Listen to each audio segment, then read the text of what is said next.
Continue for our subject, digital circuit design on tutorial 2, okay, which are entitled for memories and programmable logic. Okay, we will discuss on these memories and programmable logic. We have 4 subtopics to be covered today. Okay, before this, the session will be recorded and I will share the recorded link in the WhatsApp group later on. Okay, without further delay, then we will continue. I will share my screen.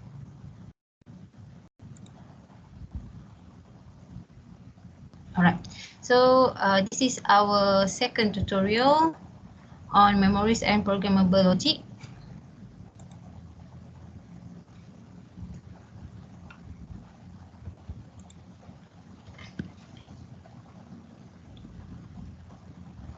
Okay, we have 4 subtopics to be covered. The first one is introduction to semiconductor memory, and the second is non-volatile memory. Third will be the programmable logic device.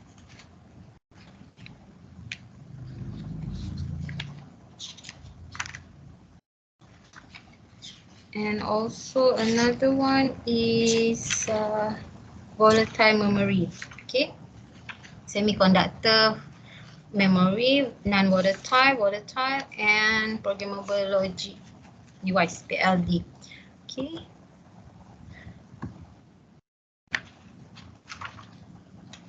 Okay, first we go for the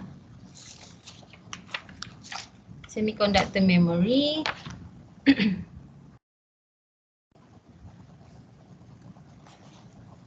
Okay, the memory we use is to store information. Okay, memory refers to electronic storage space in computer system that is used to store data and instruction that the computer processor needs to access and manipulate.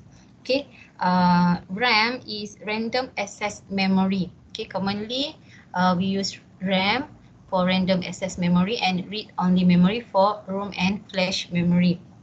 Okay, RAM is a type of computer memory that used for temporary storage of data that is normally actively being used by computer. The RAM is, we call it as volatile, which means that its contents will be lost when the power is turned off. It is only available during the power on. Okay. Meanwhile, for the ROM, read-only memory, the type of computer memory that stores permanent data and instruction that cannot be altered, okay, or we can't erase by normal computer operation, because the ROM retains the content even when the power is turned off. Okay. Next is we have another one is the flash memory. Okay, flash memory is non-volatile computer memory that can be electrically erased and reprogrammed. Commonly be used in USB drive. For another example is memory cards and SSD card, solid state drive. Okay. Okay, these are different types of memories that have different characteristics and typically used for different purpose. Another examples of the memory that we have is cache memory or virtual memory, primary, and also the secondary memory. Okay, let's see on the main component of memory system. Okay, this is the figure here. And the main component of a computer memory is the central processing unit, or it is a CPU or the processor. Okay, where it is responsible for executing instructions and also for performing the calculations. Okay, figure below we have the block diagram of general memory system. This one, okay. For the memory communicates with the memory system through various memory access operations, such as we have RW here, this one. Okay, RW is read and write. The memory system in turn responds to these operations by retrieving or storing the requested data from or to the appropriate memory locations here. Okay, this is we have the data input and this is the address line, okay, for the memory or instruction. And for this one here is the row address decoder, okay, and we have the control circuit, read or write. Okay, this is the data output. Okay, the memory system in turn respond to these operations by retrieving and storing the requested data from all the appropriate memory location here.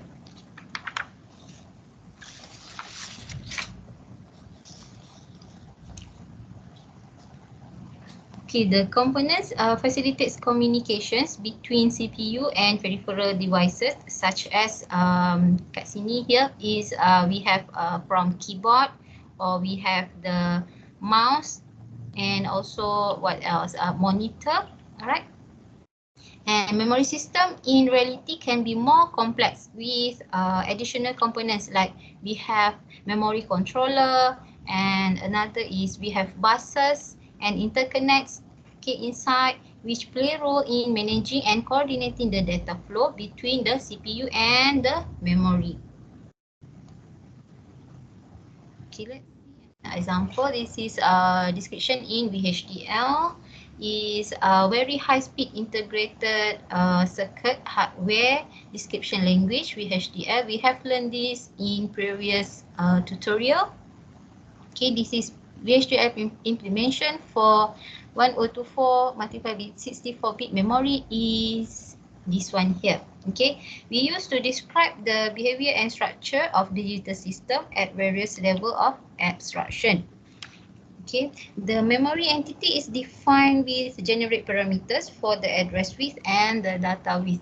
Here we have the declare for each port that we use. Okay, declare for clock pin, this must be in bit.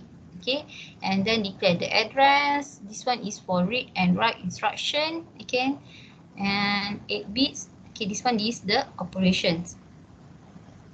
Okay, the entity has input and output, port for clock enable, the address, write enable, data in, and also the data out. Memory entity is defined by generic parameters for the address width and the data width. Okay, this is the continuous of the coding here. Inside the architecture here, we have a memory array signals. We have to declare, okay, based on the generic parameters. Okay, this is we represents the memory storage. Okay, the memory array is accessed based on the address input, and the data is stored or retrieved accordingly. Okay, this is write operation, read and write here. Okay, for the non-volatile memory,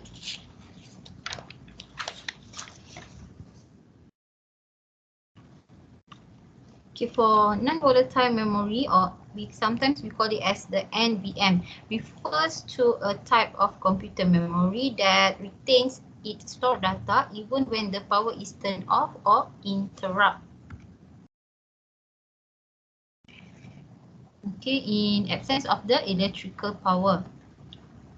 Okay, in other words, it is form of memory that is persistent and non-transient, meaning that it can retain data over long period of time without requiring a continuous power source.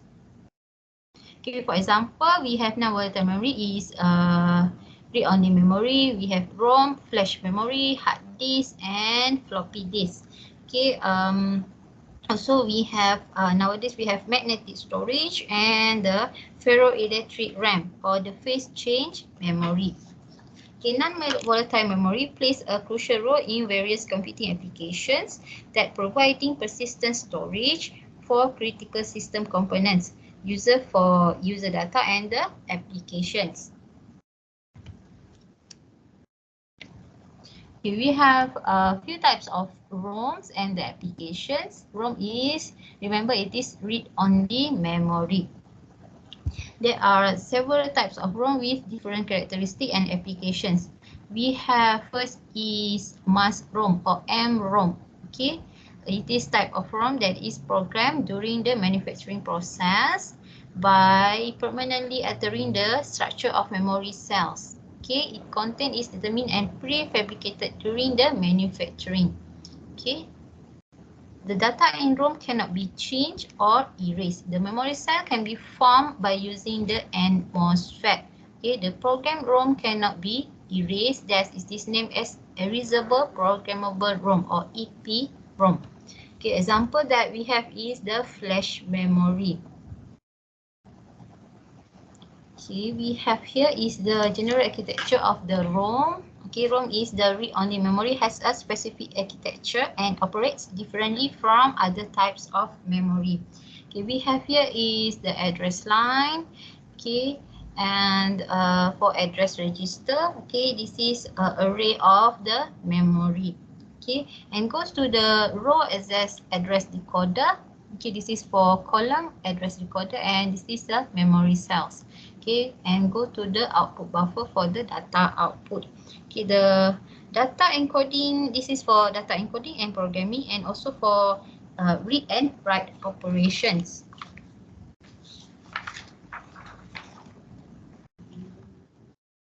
One example is we have flash memory. Is another type of non-volatile memory that it can be erased and programmable. Okay, we have example is thumb drive is a flash memory.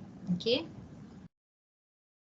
Okay, the first flash memory and the no flash memory has invented in 1984. This is the history for the flash drive or thumb drive. Okay, by using the NAND flash memory.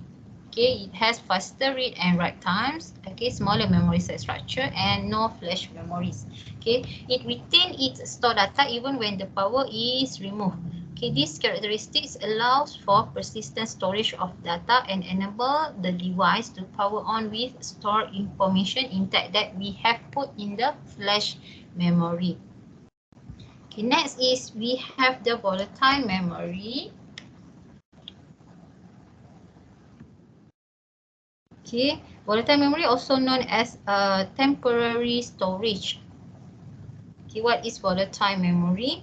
Okay, the primary characteristics of volatile memory is its ability to provide fast and temporary storage of data that is actively being processed by the CPU, or allows quick access and retrieve of the data, making it suitable for tasks that require frequent for operations, for read and write operations, or temporary storage of program instruction of data. Okay, we have this single port here for RAM. Okay, volatile memory is a computer memory that requires electrical power in order to maintain the stored information.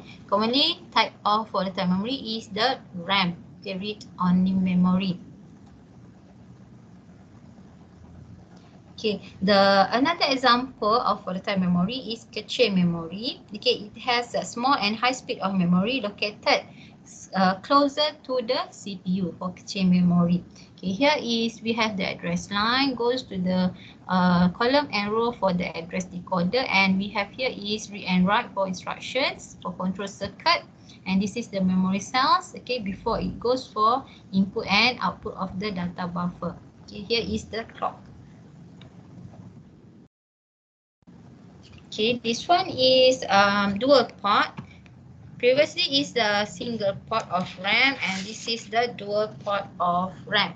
Okay, we have two columns for dual port and two rows. Okay, we have address from this side, and this is another port.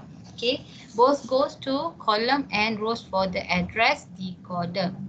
Okay, this is for data in and out for first port, and this is for second port. Okay, port A and port B both has the read and write control circuit.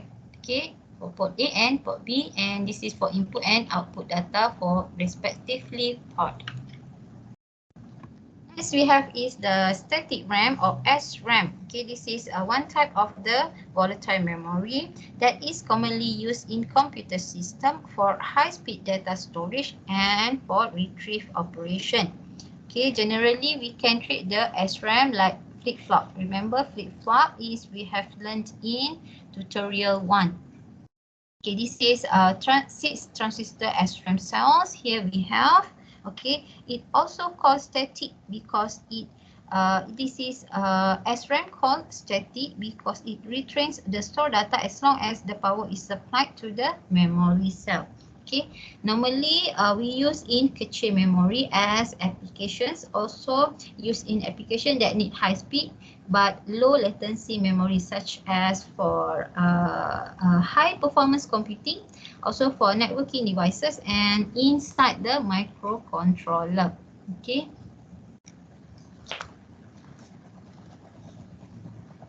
Okay, another one is we have dynamic RAM. Okay. This one, we call it as the dynamic because it requires constant refreshing to maintain the stored data. Okay, it requires reflashing of its content. Okay, utilizes less transistor to make types of the RAM. Okay, usually has much larger storage capacity compared to with the SRAM.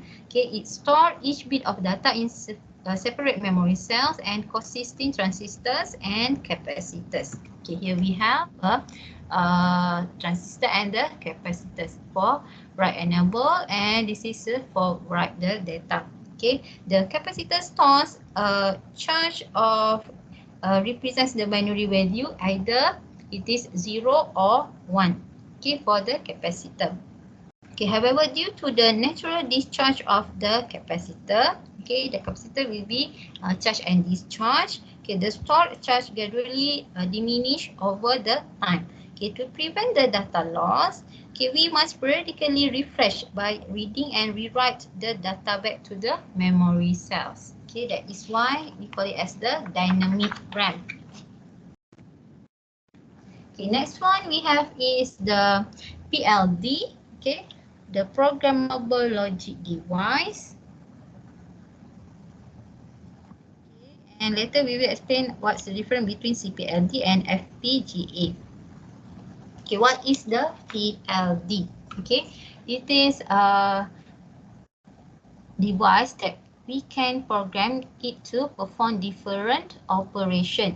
Okay, PLD are a type of integrated circuit IC that can be programmed or configured to perform specific logic function. Okay, widely used in digital electronics, in computer systems, and to implement various digital circuits and systems. Okay, has offered design engineer PLD we can use, okay, to get great flexibility during the design cycles. Okay, why? Because the PLD are designed to be flexible and adaptable, allowing for the engineers or the designers to customize the functionality of the circuitry without the need of extension hardware redesign or manufacturing changes. Okay, for the PLD offers a cost-effective solution for prototyping, testing and implementing complex digital design because it has the flexibility to adaptable, okay, in the process. Next one is we have PROM. Okay, it is a programmable read-only memory.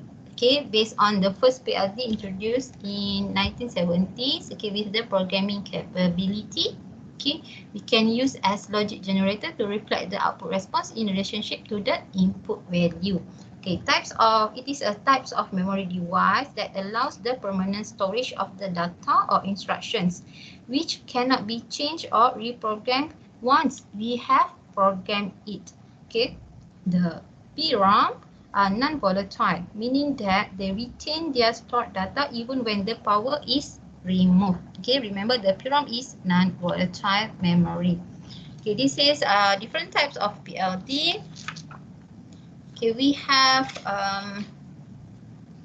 the first is fixed and array, and an array is fixed, and for all array is programmable. Okay, and array is at input, or array is that at the output. For this type of connection, it is cannot be erased.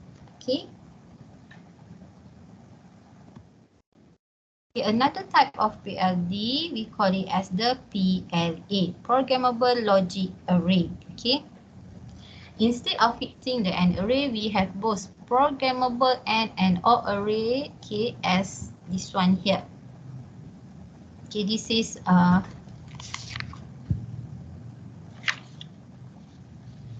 programmable AND array at the input and also programmable OR array at the output. Okay, unlike the fixed AND array in PROM, okay, this one is for PROM, we have fixed AND array. Okay, but then here for PLA, we have programmable AND array. Okay, the number of AND functions is independent of the number of input. Okay, by using the PLA, less product terms can be obtained by minimizing the Boolean function. Okay, PLA consists of arrays of programmable AND gates, okay, feeding into the programmable OR gates. Okay, we allow users to implement complex logic function by programming the interconnections between these gates.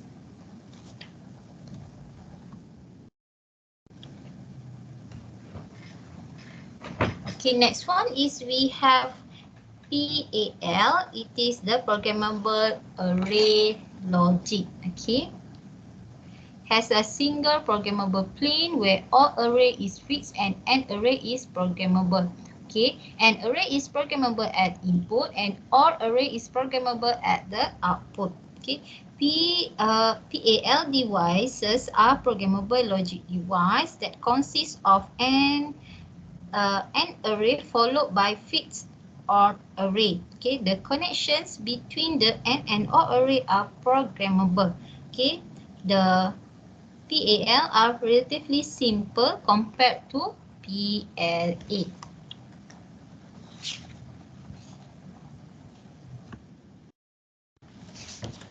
Okay, this is we have PLD circuitry and operation.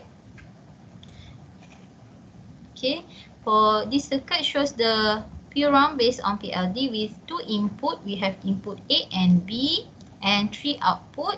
Okay, output O1, O2 and O3. Okay, input is at the AND gates, output is at OR gate. Okay, this one here is the connection is fixed. Okay, this is the interconnections in between input A and B. Okay, we have combinations of the connections of AND gate. This is represent as 0, 0. Okay, for A bar, B bar. A bar, B is 0, 1. A, B bar is 1, 0 and AB is 1, 1. Okay, this is the input.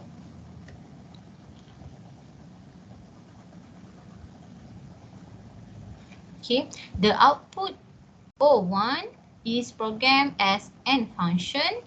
Okay, for O2 is OR function and for O3 is exclusive OR function. Okay, as in the connections here.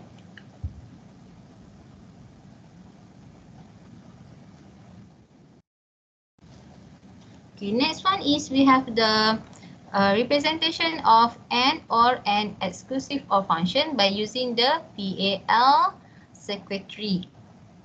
Okay, we have A and B input. Okay, connects to the programmable AND gate here.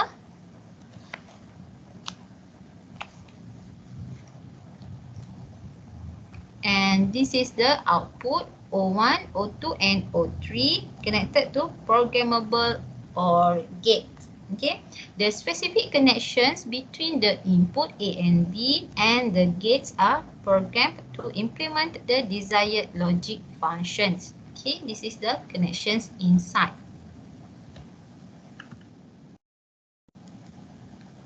Okay, next one we have is CPLD. Okay, it is a complex of PLD. Okay, we can develop with high gate count to support more functionality. Okay, example of CPLD is Max or Max2 from Altera Corporations. Okay, and this is ISP Mac from Lattice Semiconductor Corporations, and ASL or ASAV from Atmel Corporations. Okay, let's see here. Okay, this is logic block. We call it as the logic array block. Okay, the CPLD consists of multiple programmable logic block or PLB. Okay, interconnection with the programmable interconnects. Okay, for each PLB typically contains a combination of logic elements, also has the flip-flop and other components. Okay, CPLD are suitable for medium complexity designs and offer faster performance compared to PLA. Okay, we have here is logic array block. Okay, this is I/O block. Okay, input and output provide interface between the external world and the internal logic. Okay, this is inside here. Okay, we call it as the micro cells. Okay, inside the LAB.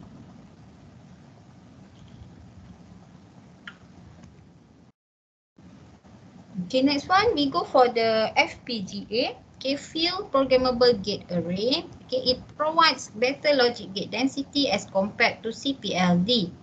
Okay, for example, we have Max CPLD by Altera Corporations. Okay, can support to up 20K gate count. Okay, whereas for Flex FPGA, okay, from the same company can support up to 40K gate count. Okay, 40,000. Okay, the FPGA consists of logic block, programmable interconnect matrix, and I/O blocks. Okay, instead of using the programmable and array with fixed or microset in CPLD, the FPGA utilizes lookup table structure as here. Okay, FPGA are highly configurable devices that consist of an array of configurable logic block or CLB. Okay, programmable interconnects and input-output blocks. Okay, CLB typically contain lookup table. We have LUT lookup table, the flip-flop FF, and the other components. Okay, sometimes we have another components that can be programmed to implement desired logic functions at the output. Okay, FPGA offers high flexibility and also high capability that we can support the complex design.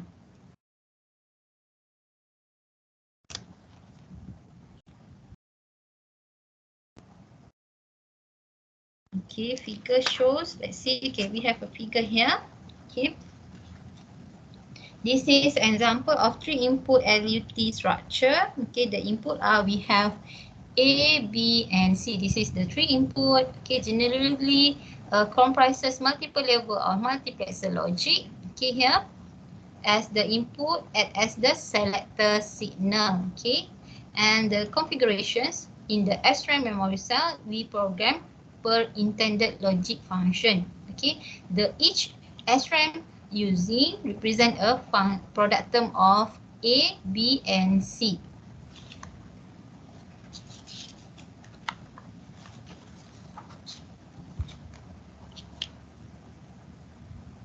Okay, this one we can generate a truth table.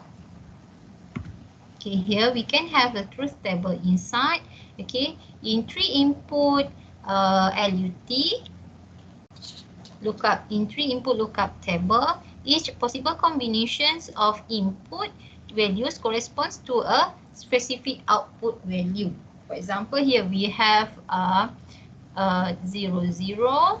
Okay, we can go up until this is in the output. Okay, let's say we have CBA. Okay, this is the input. C bar, B bar, and A bar, meaning that this is 0, 0, 0.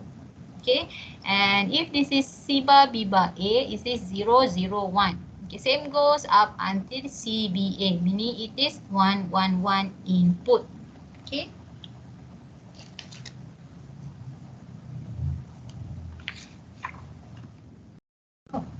Alright, so that's all in the slide for tutorial 2. Actually quite short slide. We have only 40 slides.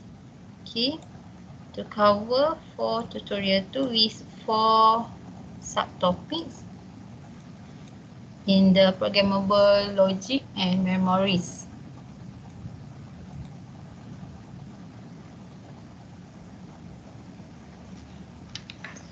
Okay, is there any question?